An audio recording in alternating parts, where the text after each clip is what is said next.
Yes sir, yes sir.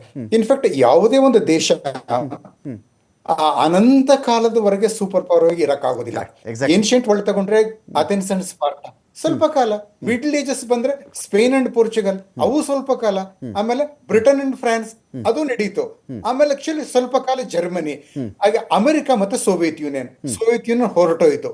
Okay, ಹೀಗಾಗಿ America ಸಹ ಅನಂತ ಕಾಲದವರೆಗೆ ಸೂಪರ್ ಪವರ್ ಇರುತ್ತೆ ಅಂತ ನಾವು ಹೇಳೋದಕ್ಕಾಗೋದಿಲ್ಲ. ಆದ್ರೆ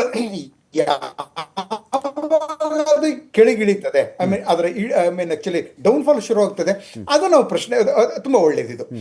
ಆಕ್ಚುಲಿ ಇದು ಏನೇ ವಿಷಯ ಏನು ಅಂತಂದ್ರೆ, ಈ ಪ್ರೆಸೆಂಟ್ ಸಿಚುವೇಶನ್ ನಲ್ಲಿ ನೋಡಿ, ಈ ಇರಾನ್ ವಾರ್ನ ಶುರು ಮಾಡಿ ಯುರೋಪಿಯನ್ ಕಂಟ್ರೀಸ್ ಅದಕ್ಕೆ ಸಹಕಾರ ಕೊಡದೆ ಇರಾನ್ ಜೊತೆ ಅವರೇ ಡೀಲ್ ಮಾಡ್ಕೊಂಡಾಗ ಅಮೆರಿಕ ಇರ್ರಿಲೆವೆಂಟ್ ಆಗ್ತದೆ.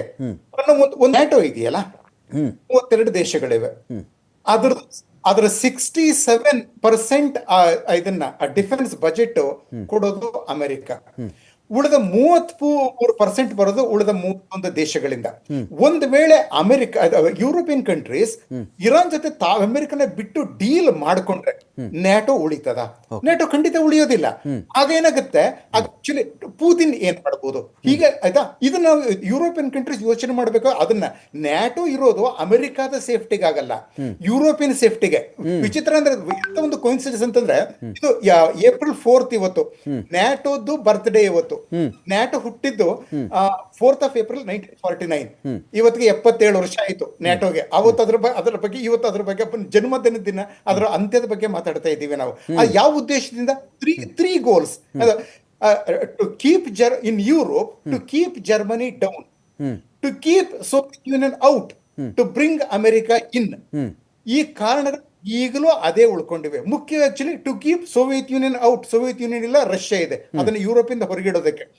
ಈಗ ಆ ಕಾರಣ ಇದೆಯಲ್ಲ, ಅದು ಇನ್ಫ್ಯಾಕ್ಟ್ ಈಗ ನ್ಯಾಟೋ ಹೊರಟೋದ್ರೆ Soviet Union will easily march into Poland.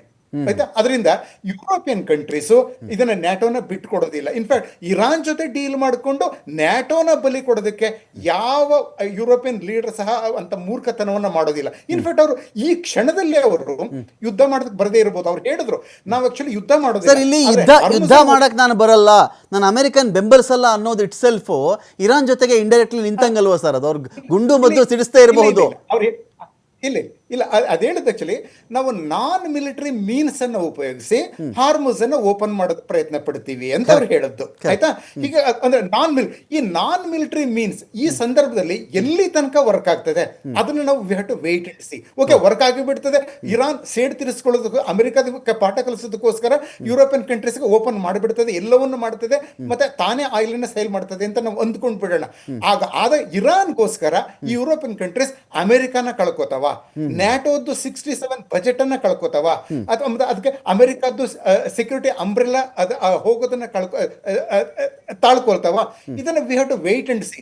European countries need some more time to realise, to come to terms with reality. In fact Jaishankar ಅವರು 4 ವರ್ಷಗಳ ಹಿಂದೆ ಯುರೋಪಿಯನ್ ಹಾರ್ಟ್ ಆಫ್ ಯುರೋಪ್ ಅಲ್ಲಿ ನಿಂತ್ಕೊಂಡು ಒಂದು ಮಾತು ಹೇಳಿದ್ರು. Europe should come out of the mindset that Europe's problems are world's problems and world's problems are not Europe's problems. ಈಗ actually ಏನಾಗಿದೆ ಅದನ್ನ ಹೆಂಗ್ ಹೇಳ್ಬೋದು ನಾವು ಅಂತಂದ್ರೆ, Europe should come out of the mindset that Europe's problems are America's problems, America's problems are not Europe's problem. ಈ mindset ಇಂದ Europe ಬರೋದಕ್ಕೆ ಎಷ್ಟು ದಿನ ತಗೋತದೆ, ಎಷ್ಟು ಸಮಯ ತಗೋತದೆ ಅನ್ನೋದ್ರ ಮೇಲೆ ಅವುಗಳ ಮುಂದಿನ ಫಾರಿನ್ ಪಾಲಿಸಿ, ಯುರೋಪ್ ನ ಫ್ಯೂಚರ್ ಡಿಪೆಂಡ್ ಆಗಿದೆ. ಫೈನ್. ಅಖಾಡ ಬಿಗ್ ಫೈಟ್ ವಿಶೇಷ ಮತ್ತೆ ಮುಂದುವರಿಸ್ತೀನಿ ಒಂದೇ ಒಂದು ಬ್ರೇಕ್ ಆದ್ಮೇಲೆ.